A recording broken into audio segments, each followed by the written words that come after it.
سلامونه ملګرو، نن درته د دوه داسې ملګرو کیسې کوم چې یو یې د کار سړی و او بل یې بس د چایو او بنډار یعنی میږي او ملخ.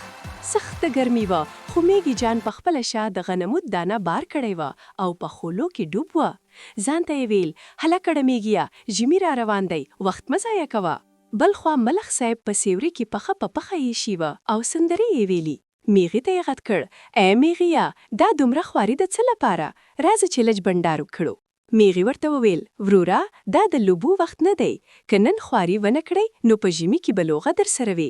خو ملخ یوازې وخندل او خپلې سندرې یې پیل کړې. ناڅاپه وخت تیر شو، واوره راغله او سخته یخني شوه. هر خوا سپینه تخته شوه او یو دانه خوراک هم نه موندل کېدو. اوس نو ملخ صاحب په یخ تېره پیدو، خېټې یې نخسته وه او هیڅ یې نه لرل. په ډیر ارمان د میغې د کور دروازې ته ورغی. ملخ وویل، میغیه جانه، یو دانه غنم خو راکړه، له لوغې مړه شوم. میغې ورته وکتل او یوه یخه سایه یې واخیسته. میغې ورته وویل، ښه ملخ جانه، په ها تیره ګرمي کې دې څه کول؟ ملخ په شرمنده خاص وویل، ما خو سندرې ویلې او لوبې مې کولې. میغې ورته وویل، نو چې په ګرمي کې دې سندرې ویلې، اوس په واوره کې نخڅه.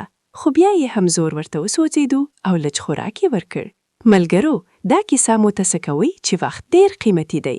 که نن محنت ونه کړئ نو سبا به د هر چا محتاج یې. نو که غواړئ چې د میغې غوندې هوښیار شئ نو سبسکرایب بټن ووهه او ویډیو لایک کړه. مننه.